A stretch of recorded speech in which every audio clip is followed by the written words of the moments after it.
सलाम, नमस्ते, सत श्री अकाल। मैं हूं रज़ा और आप देख रहे हैं रज़ाग्राफी की सबसे ख़ास रिपोर्ट, मिडिल ईस्ट रिपोर्ट। दोस्तों, स्वीडन ने धर्म संकट पे फंसकर, देखिए, जो नफ़रत को बढ़ावा देता है वो फिर फंसता भी वैसे ही है। कुरान को जलाने की परमिशन दी थी उसने, जिसके बाद कुरान को जलाया गया। अब उसके बाद उसने कानून का और संविधान का वो दिया कि हमारा जो कॉन्स्टिट्यूशन है फ्रीडम ऑफ स्पीच की आज़ादी देता है। कोई आदमी अगर कुछ बोलना चाहता है, कोई विरोध करना चाहता, कर सकता है। तो कुरान जलाना इस हिसाब से गलत नहीं हुआ, उसने सफाई दी। वहाँ लोग पढ़े लिखे हैं, जाहिल नहीं हैं, डरपोक बिल्कुल नहीं हैं। वहाँ दूसरे समुदाय के लोगों ने फिर ये अर्जी डाली, हमें यहूदियों की धार्मिक किताब और बाइबल जलाने की परमिशन दी जाए। अब यहाँ पर स्वीडन फंस गया और आखिरकार स्वीडन को परमिशन देनी पड़ी। तो आज स्वीडन के अंदर इजराइल की एम्बेसी के बाहर यहूदियों की किताब, साथ ही बाइबल को जलाया जाएगा। अब ये कितना गलत हो रहा है, मैं तो सीधा इसके खिलाफ हूँ। हमें किसी भी धार्मिक किताब को नहीं जलाना, लेकिन किसी एक की वजह से, जिसने एक बंदे ने नफरत में गलत कदम उठाया, अब सबको भुगतना पड़ेगा। गोलान हाइट सीरिया का इलाका जहां पर इजराइल का कब्जा है, और उस गोलान हाई का जो एक बॉर्डर है वो लेबनान से टच करता है। तो इजराइल ने लेबनान से टच होते हुए बॉर्डर पर गोलान हाइट में गैर कानूनी तरीके से जो कब्जा किया हुआ है, उसमें फेंसिंग कर ली है, तार बिछा दिए हैं, कांटेदार तार लगा दिए हैं। इस पर लेबनान गुस्सा हो गया है। लेबनान ने कहा है कि ये इंटरनेशनल लॉ का उल्लंघन है, इस जगह से आपको पीछे हटना चाहिए। ये जगह तो आपकी अंतर्राष्ट्रीय कानून के मुताबिक है भी नहीं। दूसरी तरफ हिजबुल्लाह यानी हसन नसरुल्लाह ने ये कहा है, इल्ज़ाम लगाया है कि सीरिया के एक गांव में इसी तरह से फेंसिंग करके कब्जा करने की कोशिश कर रहा है इजराइल। बात अगर इजराइल की हो रही है तो वो खबर भी सुनिए जो कोई दिखाएगा नहीं आपको। नेतन्याहू के खुद के खिलाफ वहीं के लोग, यहूदी लोग इजराइल में प्रदर्शन कर रहे हैं, और ये खबर सुन के आपके कान में दर्द हो रहा होगा, लेकिन आपको सुननी होगी कि अब ये प्रदर्शन इतना बढ़ चुका है कि नेतन्याहू के घर के बाहर यहूदी प्रदर्शन करने पहुंच चुके हैं।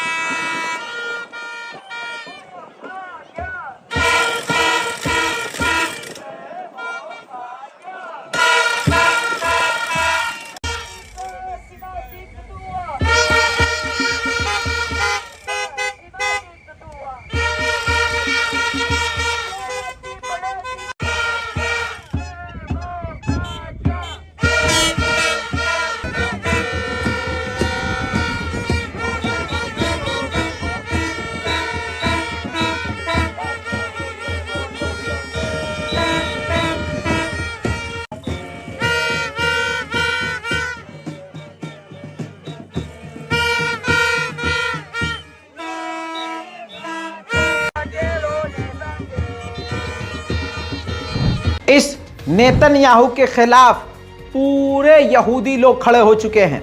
यहां तक कि मिलिट्री और पुलिस में काम करने वाले कर्मचारी भी, अफसर भी पीछे हट चुके हैं। हत्ता कि जो पायलट हैं लड़ाकू जेट के, उनमें से सैकड़ों पायलट्स ने ट्रेनिंग लेने से इनकार कर दिया है। इस पर नेतन्याहू ने जवाब ये दिया है कि कोई बात नहीं, मत लो ट्रेनिंग, हमारे पास जितने पायलट हैं वही काफ़ी हैं। लेकिन एक देश के लिए ये एक बड़ा झटका है कि वहाँ के युवा फाइटर जेट की ट्रेनिंग तक नहीं ले रहे हैं। मैदान जंग में सबसे ज़्यादा फाइटर जेट का ही रोल होता है। ऐसे में अगर कुछ ऊंच नीच होती है तो इजराइल को पायलट्स, फाइटर जेट के पायलट की कमी हो सकती है। उधर इजराइल ने साइप्रस से कहा है कि आपके देश के अंदर जो यहूदी रहते हैं उन पर ईरान हमला करने वाला है। साइप्रस तुरंत खड़ा हो गया और जांच पड़ताल शुरू कर दी है ईरान के खिलाफ। लेबनान के बॉर्डर पर तार लगाकर दीवार तो खड़ी कर दी इजराइल ने, और कैमरे भी लगा दिए। अब एक वीडियो आया है, ये वीडियो देखिए। इजराइल के कैमरे को लेबनीज लोगों ने, यानी जिनका कनेक्शन हिजबुल्लाह से है, उन्होंने उस बॉर्डर की दीवार पर चढ़कर इजरायलियों के कैमरों को बॉर्डर से निकाल दिया है। वहीं America, Germany, France, Britain, UN सबके विरोध के बावजूद, मना करने के बावजूद फिर से इजराइल ने ऐलान किया है कि जेरूशलम में 450 मकान फिर से तोड़ेंगे और वहां यहूदियों को बसाएंगे। एक बात याद रखिएगा, सबके सब बुरे नहीं होते, 2% यहूदी भी अच्छे हैं। जैसे ये तस्वीर देखिए, जेरूशलम के इलाके में फिलिस्तीन का झंडा लगा था। इजराइल की मिलिट्री उस झंडे को उतारने के लिए पहुंची। वहां मौजूद जो लोकल यहूदी थे उन्होंने उस झंडे को उतारने से इनकार किया, और जब इनकार किया तो यहूदियों पर ही हमलावर हो गई इजराइल की मिलिट्री और उन्हीं के साथ झड़प हो गई। पूर्व राष्ट्रपति ईरान के हसन रूहानी, उनके दौर में, खबर सुनिए, उनके दौर में Su-35 फाइटर जेट की पेमेंट ईरान ने रशिया को पूरी एडवांस कर दी थी। कितने साल हो गए? होगा ना 2-3 साल। 2-3 साल पहले फुल पेमेंट करने के बाद जो रूस ने वादा किया था कि हम आपको 50 Su-35 फाइटर जेट देंगे, अभी तक रूस ने वो पैसे तो ले लिए लेकिन फाइटर जेट नहीं दिया। इस मुद्दे पर अब चिमिंगोइयां होना शुरू हो चुकी हैं और दोनों देशों के बीच में जरा सी तकरार के बाद बड़ा बवाल हो सकता है। ईरान की सरकार इंटेलिजेंस का, AI का इस्तेमाल कर रही है, आर्टिफिशियल इंटेलिजेंस का। सीसीटीवी कैमरे से, फेस रिकॉग्नाइजेशन मेथड से, यानी कैमरे के जरिए चेहरा और आइडेंटिटी पहचान कर एक महिला को हिजाब ना पहनने के जुर्म में जेल भेज दिया है। इराक के कुर्दिश के इलाके में, ये कुर्दिस्तान के इलाके में, ये कुर्दिश व्यक्ति ईरान के खिलाफ एक्टिविटी कर रहा था, काम कर रहा था, ईरान के खिलाफ ऑपरेशन कर रहा था। ईरान की मिलिट्री ने इराक में घुसकर, कुर्दिस्तान में घुसकर इसको गोली मार दी है। ईरान के कमांडर ने अमेरिका, इजराइल को निशाने पर लेकर कहा है, हम अपने इलाकों को लेकर काफ़ी ज़्यादा सेंसिटिव, सीरियस हैं। हमारे इलाके पर ख़तरा अगर नज़र आया तो हम मुंह तोड़ जवाब देंगे। ईरान ने रूस को लताड़ लगाने के बाद उम्मीद जताई है कि रशिया वो 3 आइलैंड जो हमारे हैं, जिसे UAE अपना बताता है, इस मुद्दे में हमारा ही साथ देगा। वहीं दोस्तों, इंडियन डेलीगेशन पहुंचे हैं सीरिया की राजधानी दमिश्क।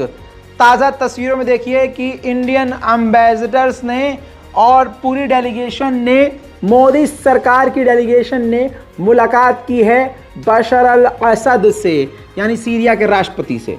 भारत के मुसलमानों को गरियाओ, मारो, पीटो और मुल्लों को बाइकॉट की बात करो और अपने नेताओं को और सरकार के लोगों को दूत बनाकर मुल्लों के देश भेजो। यह दोगलापन सिर्फ आप भाजपा से सीख सकते हैं।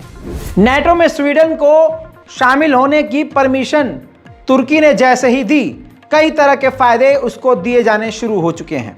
कनाडा ने तुर्की पर पाबंदी लगाई थी कि वो किसी भी तरह से कोई भी पार्ट, कोई भी हार्डवेयर तुर्की को एक्सपोर्ट नहीं करेगा, जिनको वो इस्तेमाल करके ड्रोन बनाता है।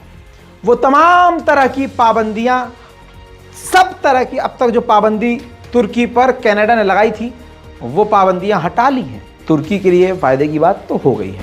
उधर रजब तैयब एर्दोगान ने कहा है कि हम इसी साल के आखिर तक 6.5 लाख मकान बनाकर दोबारा तैयार कर लेंगे जो ज़लज़ले में, भूकंप में तबाह हुए थे।